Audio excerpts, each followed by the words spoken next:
So most of these are going to occur along a fault or fracture in the earth where movement is occurred. Again, I know we've mentioned California a lot because that's the one closest to home, so to speak. A focus is a point within the earth where an earthquake starts. And then we also have seismic waves. This is the energy released by the earthquake. So you have the focus where it starts, and then the waves come out from that focus area. The epicenter is the location on the surface directly above the focus. So the focus is the starting place, but then you have the waves that are coming out from that area directly above where it is starting, and that is going to be the epicenter. So if you find where it started and go directly up, that is the epicenter.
Okay, so this shows how it works. Here's our fault line. The fault line isn't always going to go straight down. Sometimes it is going to curve. And this is where the earthquake actually happened, which was down here. This is our focus. And then if we follow that straight up to the top, this is where our epicenter is. These are the seismic waves that are coming out from that. So our focus and our epicenter, and then our seismic waves coming out from that.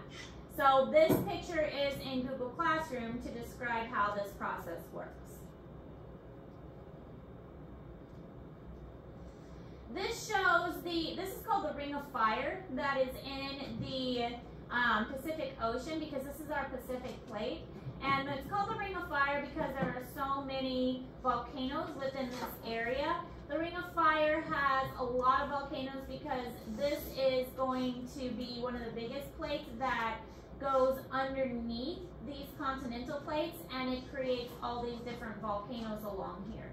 So it just creates a lot of friction that allows for those volcanoes to form, and this is a lot of different active volcanoes.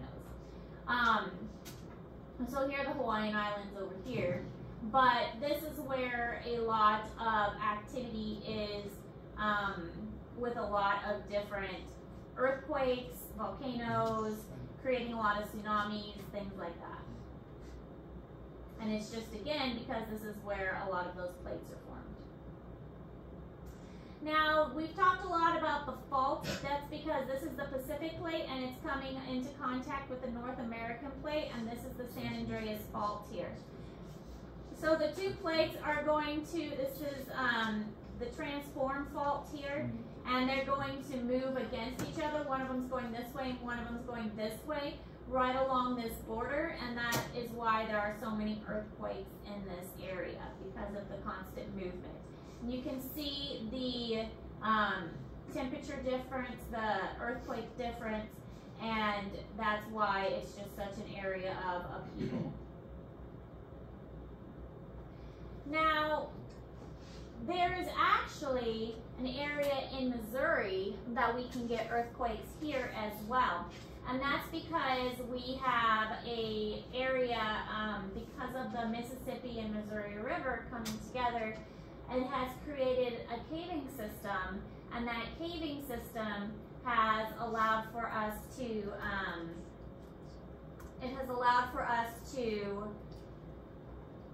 make kind of a depression into the rock, and that has made it unstable, so that we have an area that is susceptible to earthquakes as well. And this area down here that's susceptible to earthquakes has made it so that in this place in Missouri, we can potentially get earthquakes. And you can see that up here where we're at, it's kind of in the catastrophic damage area. So we are just kind of at the border where you might get severe damage. So we're kind of far enough away, but this is like the central portion of where this fault would be.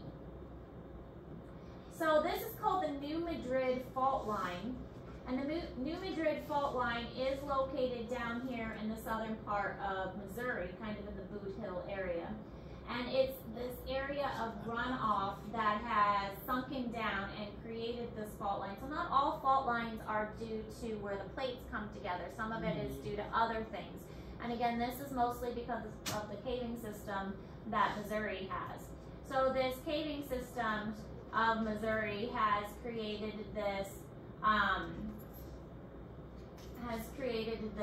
really deep kind of well here. And this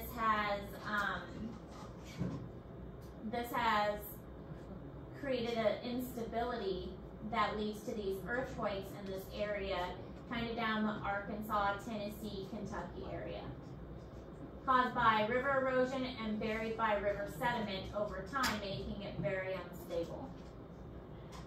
It's called the New Madrid fault line. So here are some examples of the San Andreas fault back in California again. 1906, there was a very devastating earthquake.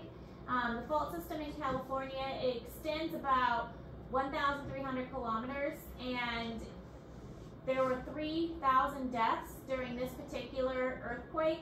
And this road used to be straight, but you can see it's no longer straight. It has upset and caused this big dust storm here, and it made this road very crooked. So this was back in 1906 that it had this really major earthquake.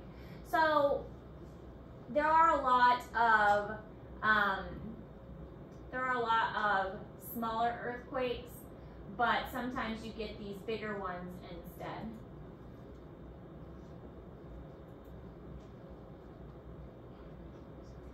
There's also this thing called an elastic rebound hypothesis. The elastic rebound hypothesis is the rapid release of energy stored in rock that has been subjected to great forces. So rock usually doesn't rebound much, but every now and then you're going to get this like kickback of it. And this kickback is because the rock has contracted and contracted so much that it will kick back. And that's this elastic rebound hypothesis. The energy just gets stored in the rock, that it gets in there so much that eventually it will kick back. and it suddenly breaks, releasing some of its stored energy in these waves. They compare it to a Kit Kat bar. Like, you can bend a Kit Kat bar to a point and then eventually it's going to break. And that's what the elastic rebound hypothesis is referred to.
So here we can kind of see how this process works. The steps of the earthquake: original position, and then the buildup of energy. It makes the rocket deformed. Then we have the elastic rebound, and then we have the aftershock. So it all is kind of a process that builds up, and then eventually it's going to break down. Eventually the pressure just can't be sustained anymore, and eventually it's going to break. So this is that elastic rebound hypothesis thing, building up until it eventually breaks down.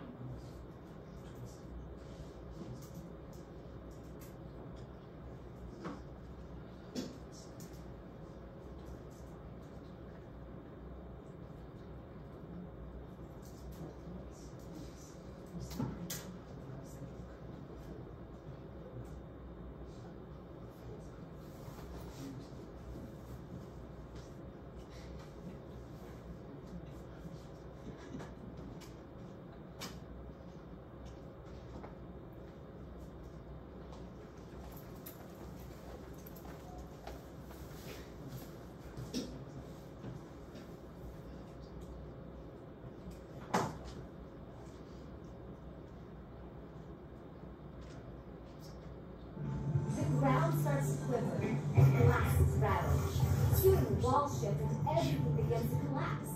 Telltale signs of what could be a devastating earthquake. We've seen the destruction they unleash. Some of us may have even lived through one, and we know they can be deadly. But where does this mountain moving force come from? While we may think we're standing on solid ground, the earth beneath us isn't completely stable at all. Our planet's crust is made up of about 12 major tectonic plates that fit together like a giant jigsaw puzzle. These huge slabs of land float on superheated magma and constantly shift, bump, and grind against one another. It's there, along the seams, where earthquakes tend to happen. When friction between the two plates is violent enough, seismic shockwaves ripple through the ground, rattling everything that stands on it. The stronger and shallower the quake, the more violent the destruction. The most violent type of earthquake is born in a subduction zone, where one tectonic plate is shoved beneath another. While one plate is forced downward into the mantle, the other jumps upward, often violently. This is the type of quake that rocked Nepal in May 2015.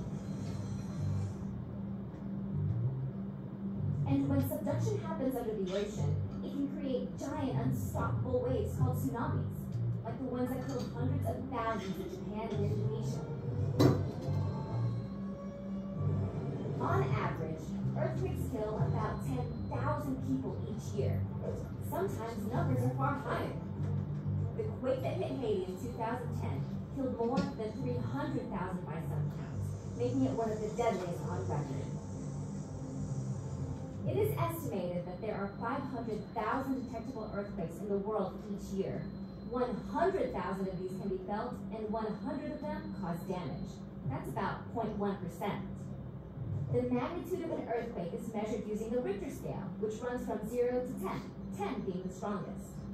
Every whole number increase on the scale means 10 times more ground motion change. In recorded history, the world has never experienced a 10 on the Richter scale, but scientists predict an average of at least one major quake of magnitude 8 or higher every year. The fact is, the Earth's crust is restless and always on the move. We can't see earthquakes coming, but we can prepare for them. Engineers are now designing stronger buildings, resilient enough to survive a direct hit. Scientists are crunching data to project the power of future quakes and anticipate when and where they could strike next. Right now, we can only estimate the probability an earthquake will occur, but perhaps one day we will learn to predict them, minimizing their destruction and saving countless lives.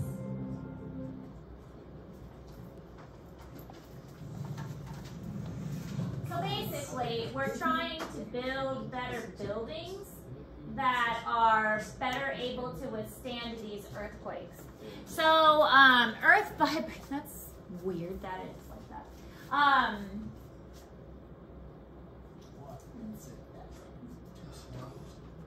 No, it was like, that was there in the way. Well, it's going off the screen. I know, I made it worse. Yeah. That's probably why it's Let's see if I can fix that.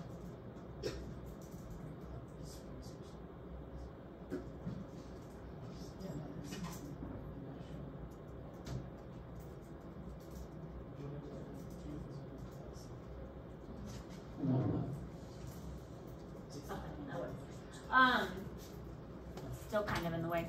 After an earthquake, earth vibrates like a bell that has been struck with a hammer. That has been struck with a hammer, and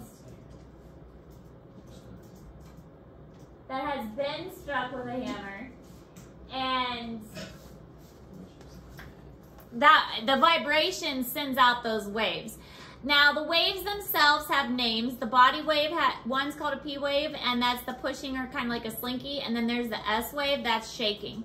So if you're like pushing and pulling a slinky back and forth, you get that kind of movement. And then the S wave is like back and forth, or like you're shaking it. So there's two kinds of waves, if you're pushing and pulling it, or if you're shaking it back and forth. So P wave is the pushing, S wave is the shaking. Then you have the surface waves. Those are the most destructive, and then they're larger than the body waves. So you have body waves or you have surface waves.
put a little bird of like Harrisburg students, and then like have something about like they can vote for their favorite, or we need to vote for their favorite. I mean, we can make something up.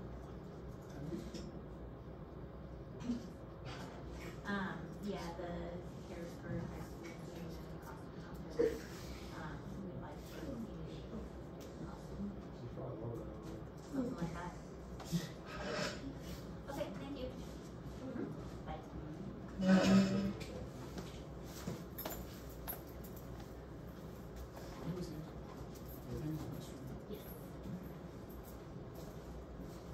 Okay, so seismograph is an instrument used to record the seismic waves. And then it already talked about the Richter scale in the, it talked about the Richter scale in the video. The Richter scale is used to measure the intensity of the earthquake. It goes from 0 to 10, and 10 being the highest. They said that since we've been paying attention, we've not reported a 10, but they do predict that there will be at least 1 8 or above each year. So most of the time they don't have anything as high as an 8 except once a year. But the seismograph is something that looks like this. It's like a little needle, and then whenever there's movement in the earth, the needle kind of goes back and forth and records on a piece, like a rolling piece of paper, any movement in the earth.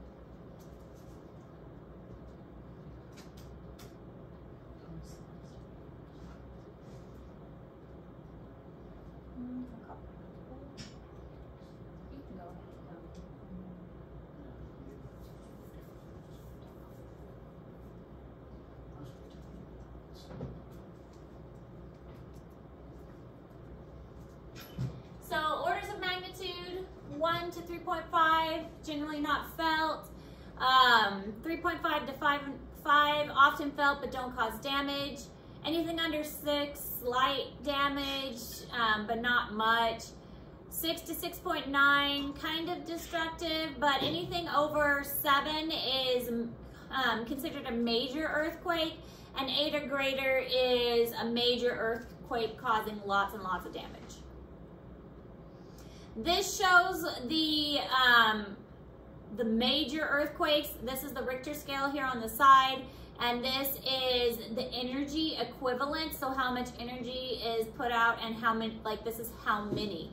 So there's been a lot of little earthquakes and very few major earthquakes, and this kind of gives an estimate of like when they happened, how many of them there's been. So very few of the ones really high up on the scale, and there's been a few, what is this, Alaska 1964. There was a really high one, about 9 on the Richter scale, and then Chile in 1960, there was one almost to 10, 9.5. Yeah. And then New Madrid in 1812, there was one above 8. Krakatoa. Yeah. Oh, Krakatoa. Krakatoa eruption. So different comparisons in the year and then how much energy they erupted.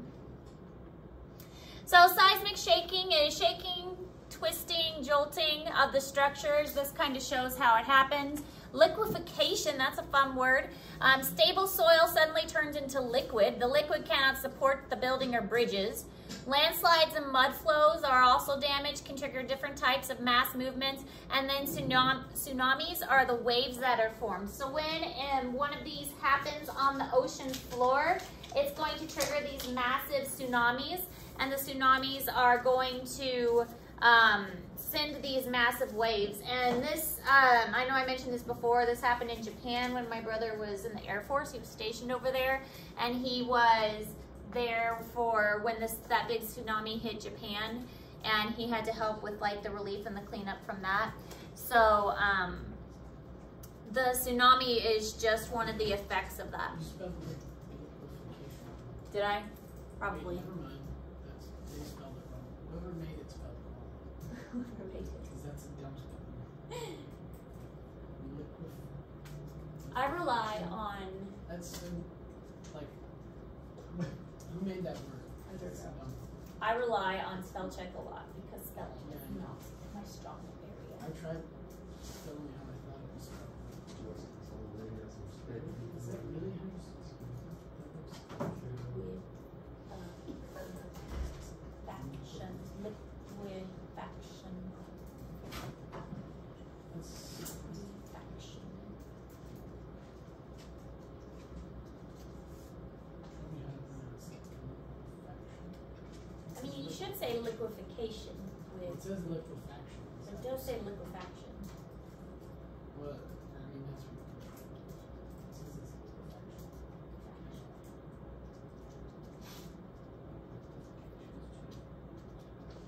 How did you have it? That's, I think, referring specifically to earthquakes. Yeah. Liquefaction. Maybe I just said it wrong. Liquefaction. Yeah. I tried typing in liquefaction. Is that not a word? Liquefaction? I don't know. Not a word. Isn't it?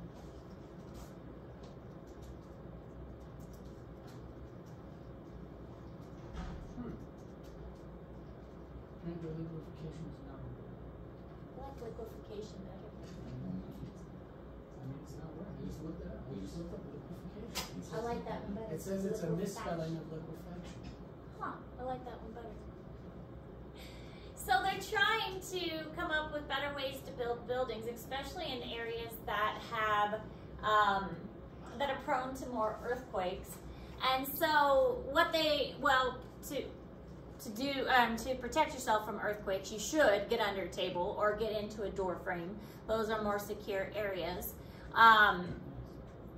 Fixed-based buildings are not ideal, especially tall structures when you have an earthquake. Building a structure that has like a wobbly base is becoming more ideal because it can move with the earthquake.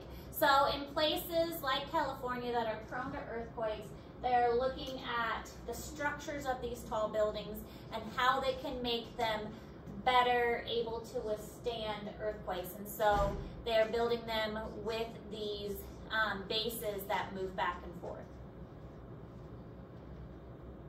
All right, so that's all we're learning about today. We do have a new assignment that I'm going to post to Google Classroom. It is a boundaries chart that is going to talk about the different boundaries of the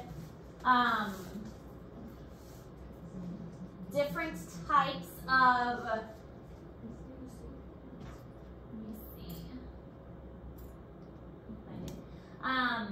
the plate tectonic chart. It'll have the different types of plate tectonic boundaries for you to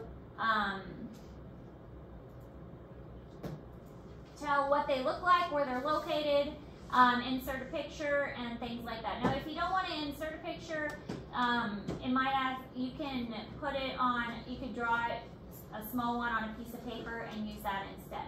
But it's called Plate Tectonic Chart, and it says it's due October 27th. Let me change that due date to this week instead. There we go. That is a more accurate due date. But it is now in Google Classroom for you. Any questions?